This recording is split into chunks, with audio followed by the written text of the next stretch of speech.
Class में हम लोग पढ़ेंगे बहुत ही important topic vector and types of vector. Vector is a DNA. Vector एक डीएनए होता है जो कि ट्रांसजीन या एलियन डीएनए या पैसेंजर डीएनए को कैरी करता है, कहां तक? होस्ट सेल तक लेके जाता है। ठीक है, यानी vector is a DNA which carry the transgene और एलियन जीन और passenger DNA to host cell.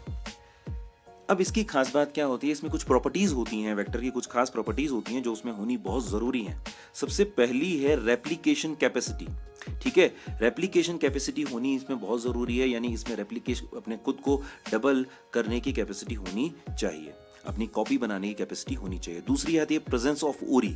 ओरी यानी रेप्लिकेशन की शुरुआत करने वाला पॉइंट जो होता है, ओरिजिन ऑफ रेप्लिकेशन वाला पॉइंट जो होता है, उसे हम ओरी कहते हैं। ये तो रेप्लिकेशन कैपेसिटी है तो ये तो होगा ही होगा, लेकिन इसकी एक और इंपॉर्टेंस भी होती है।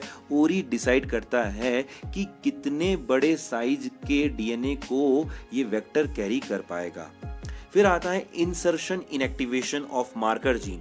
अब मार्कर जीन क्या होता है, इंसर्शन इनएक्टिवेशन क्या होता है, या अभी समझ लीजिए, बाद में समझेंगे, आप इसे थोड़ा सा याद कीजिए। फिर आता है minimum cloning sites. Cloning site minimum होनी चाहिए। क्लोनिंग साइट का मतलब होता है यानी कि रिकॉग्निशन साइट जो होती है वो मिनिमम होनी चाहिए। मिनिमम का मतलब कम से कम। ठीक है, यानी इसका मतलब 0 नहीं होनी चाहिए, 1 तो होनी ही चाहिए। ठीक है, लेकिन ये जितनी कम होंगी उतना ही क्या है, कॉम्प्लेक्सिटी कम होगी। ज्यादा क्लोनिंग साइट होने से क्या होता है कि जो रेस्ट्रिक्शन एंडोन्यूक्लियस एंजाइम है उसके को कट करने के लिए बहुत ज्यादा जगह मिल पाती है और फिर अलग अलग तरह के कॉम्बिनेशन बन जाते हैं। लेकिन यहां पर अगर एक ही होगा तो एक ही जगह पर कटिंग होगी और ज्यादा सोचने का, ज्यादा कंफ्यूज या ज्यादा कॉम्प्लेक्सिटी नहीं होगी। होस्ट कॉम्पिटेंसी, ये भी बहुत इंपॉर्टेंट चीज है कि एक वेक्टर में होस्ट कॉम्पिटेंसी होनी चाहिए। होस्ट उसे एक्सेप्ट कर लेना चाहिए, एक्सेप्टेंस फ्रॉम द होस्ट होनी चाहिए। ठीक है, ऐसा नहीं है कि आपने वेक्टर के अंदर अपना ट्रांसजीन डाल दिया और होस्ट उसे एक्सेप्ट ही ना करे। ठीक है, तो होस्ट में उसकी एक्सेप्टेंसी होनी चाहिए। अब जो सबसे इंपॉर्टेंट पार्ट है इसका, उसको देखते हैं, इंसर्शन इनएक्टिवेशन को। इंसर्शन इनएक्टिवेशन कुछ भी नहीं है, inactivation of the marker gene by the insertion of transgene. Transgene उन जीन को कहते हैं जिन्हें हम जो होस्ट सेल के अंदर डालना है, जो स्पेसिफिक जीन हैं जिनको हम किसी सेल के अंदर डालना चाहते हैं, उन्हें हम क्या कहते हैं? ट्रांसजीन कहते हैं। ठीक है, अब मार्कर जीन क्या होते हैं? मार्कर जीन ऐसे जीन होते हैं जिनको अगर आप काट कर उनमें ट्रांसजीन डाल दो तो वो अपने कैरेक्टर को एक्सप्रेस नहीं करते। That is called inactivation. Inactivation of marker gene by the insertion of transgene. Marker gene don't express in the recombinant form, ठीक है, विद द ट्रांसजीन, यानी मार्कर जीन रिकॉम्बिनेंट फॉर्म के अंदर खुद को एक्सप्रेस नहीं करते। अब यहां पर हमने देखना है कौन कौन से वेक्टर है हमारे पास में। अब मार्कर जीन और एक्सप्रेशन का देख लेते हैं। वेक्टर, सबसे कॉमन वेक्टर जो होता है PBR322 जो है, ठीक है, इकोलाई का वेक्टर होता है ये। इसके अंदर मार्कर जीन है एम्पीसिलिन रेजिस्टेंट जीन। ठीक है, AMPR जो है ये एम्पीसिलिन रेजिस्टेंस दिखाता है, लेकिन जैसे ही हम इस जीन को काट कर इस पर ट्रांसजीन लगाएंगे तो एम्पीसिलिन रेजिस्टेंस खत्म हो जाती है और फिर ये एम्पीसिलिन से मर जाता है। ठीक है, यानी कि ऐसा इसका रिकॉम्बिनेंट बैक्टीरिया जो होगा वो एम्पीसिलिन से मर जाएगा, लेकिन नॉर्मल बैक्टीरिया एम्पीसिलिन से नहीं मरेगा। दूसरा जो मार्कर जीन है वो किस में आता है? दूसरा इसी वेक्टर का, PBR322 वेक्टर का दूसरा मार्कर जीन है TETR जीन, जो टेट्रासाइक्लिन रेजिस्टेंस पैदा करता है। अब यहां पर अगर इसको काट दिया जाए, ठीक है, और रिकॉम्बिनेंट फॉर्म में ले आया जाए तो टेट्रासाइक्लिन रेजिस्टेंस खत्म हो जाती है और ऐसे बैक्टीरिया को अगर हम टेट्रासाइक्लिन से ट्रीट करेंगे तो वो मर जाएगा। फिर आता है TI प्लाज्मिड, एग्रोबैक्टीरियम ट्यूमिफेशियंस के अंदर मिलता है TI प्लाज्मिड। इसके अंदर मार्कर जीन जो होता है वो tDNA होता है। tDNA रूट के अंदर ट्यूमर कॉज करता है, प्लांट रूट के अंदर ट्यूमर पैदा कर देता है। अगर इस tDNA को काट दिया जाए और उस पर ट्रांसजीन लगा दिया जाए तो प्लांट में क्या होगा? ट्यूमर नहीं होगा, रिकॉम्बिनेंट फॉर्म में ये ट्यूमर पैदा नहीं करता। इसी तरह इकोलाई के अंदर एक और प्लाज्मिड मिलता है जिसको Z जीन भी कहते हैं। Z जीन के अंदर क्या होता है? Z जीन जो है ब्लू कॉलोनी बनाता है, एक्सजेल बनाता है, जिससे ब्लू कॉलोनी बनती है। जो कॉलोनी का कलर होता है ब्लू कलर का होता है। लेकिन अगर आप इस जीन को काट करके क्या करोगे, अगर इस जीन को काट के आप क्या लगा देते हो, ट्रांसजीन लगा देते हो, तो कॉलोनी ब्लू नहीं बनती, क्योंकि एक्स जेल नहीं बनेगा, एक्स जेल नहीं बनता तो कॉलोनी ब्लू ना होकर के सफेद रंग की जो है व्हाइट कॉलोनी बनती है। तो ये क्या है, insertion inactivation of the marker gene by the insertion of transgene. अब आता है type of vector based on the size, यानी कि वेक्टर के जो टाइप हैं वो किस पर बेस्ड होते हैं, साइज पे बेस्ड होते हैं। सबसे छोटा जो स्मॉलेस्ट वेक्टर है वो है प्लाज्मिड। प्लाज्मिड होता क्या है, extra nuclear circular DNA in the bacteria is called plasmid, यानी बैक्टीरिया के एक्स्ट्रा न्यूक्लियस से अलावा सर्कुलर डीएनए होते हैं। इनके अंदर कुछ खास तरह के स्पेशल जीन होते हैं जो इनके अंदर स्पेशलिटीज पैदा करते हैं, अलग अलग स्पेशलिटीज पैदा करते हैं। जैसे कि हमने PBR322 जो है, जो प्लाज्मिड है, उसके बारे में पढ़ा था। तो उसके अंदर दो जो जीन थे वो स्पेशल जीन थे, AMPR और TET-R।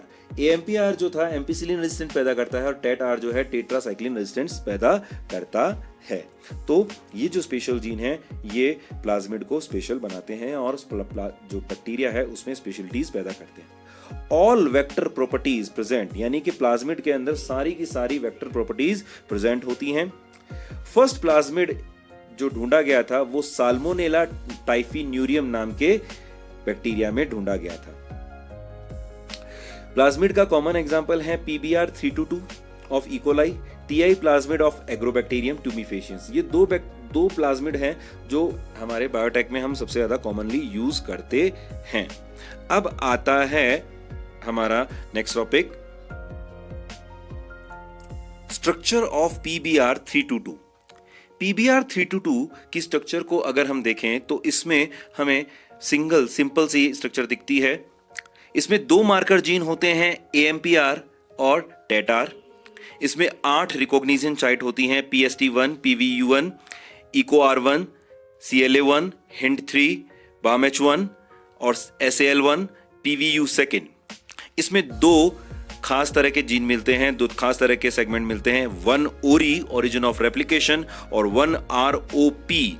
ठीक है, इसका डायग्राम को अगर हम देखेंगे तो ये कुछ ऐसा दिखता है। ये सिंगल रिंग जैसा स्ट्रक्चर है, ये है PBR322। इसके अंदर सबसे पहले आपको PST1, PVU1, EcoR1, CLA1, HIND3, BAMH1, SAL1 और PVU2, ये सब जो हैं पॉइंट दिख रहे हैं, ये एक्चुअली रिकॉग्निशन साइट है इन सब रेस्ट्रिक्शन एंडोन्यूक्लियस एंजाइम्स की। इसके अंदर आपको पिंक कलर में दो सेगमेंट दिख रहे हैं, AMPR और TETR। ये दोनों एम्पिसिलिन रेजिस्टेंट जीन हैं और टेट्रासाइक्लिन रेजिस्टेंट जीन है। ये दोनों मार्कर जीन होते हैं और अगर इन जीन को काट कर इन पर ट्रांसजीन लगा दिया जाए तो ये खुद को एक्सप्रेस नहीं करते। अब नीचे आपको ब्लू कलर में एक छोटा सेगमेंट दिख रहा होगा, ORI ओरिजिन ऑफ रेप्लिकेशन। यहां से रेप्लिकेशन की शुरुआत होती है। इसके बाद में आता है ROP, एक छोटा ग्रीन कलर का सेगमेंट आपको दिख रहा है जिसे कहते हैं ROP यानी कि रेप्लिकेशन ऑफ प्लाज्मिड। इसमें ये जो सेगमेंट है ये खास तरह के प्रोटीन बनाते हैं जो कि प्लाज्मिड के रेप्लिकेशन में मदद करते हैं। तो यहां पर PBR322 की स्ट्रक्चर आपको समझ में आ गई होगी इस डायग्राम से। ये है PBR322 का स्ट्रक्चर का डायग्राम। अब है structure of TI plasmid. TI plasmid जो होता है एग्रोबैक्टीरियम ट्यूमिफेशियंस नाम के बैक्टीरिया से मिलता है। इसमें एक सर्कुलर DNA होता है और उस DNA के अंदर एक खास तरह का मार्कर जीन होता है जिसे tDNA कहते हैं, ट्यूमर DNA कहते हैं। TI प्लाज्मिड का मतलब होता है ट्यूमर इंड्यूसिंग प्लाज्मिड, क्योंकि ये जो मोनोकॉट्स हैं उनके अंदर क्या करता है, ट्यूमर इंड्यूस करता है। ठीक है, ये प्लांट्स के अंदर ट्यूमर इंड्यूस करता है। अब अलग अलग दूसरे वेक्टर्स की बात करते हैं तो कॉस्मिड क्या है, प्लाज्मिड और बैक्टीरियोफेज वायरस के DNA के कॉस साइट को मिला करके एक थोड़ा बड़ा जो वेक्टर बनाया जाता है उसे कॉस्मिड कहते हैं।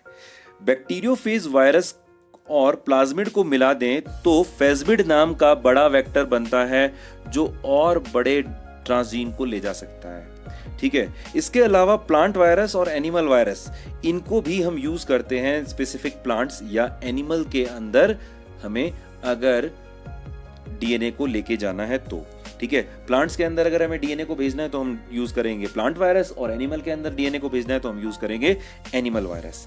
लेकिन इससे भी बड़ा ट्रांसजीन हो तो हमें क्रोमोसोम, आर्टिफिशियल क्रोमोसोम बनाने पड़ते हैं।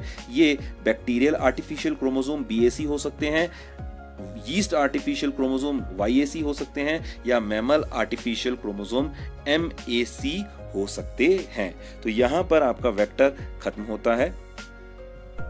कोई भी प्रॉब्लम या डाउट होने पर मुझे यहाँ कांटेक्ट करें। Till then keep your body strong, mind strong and study strong.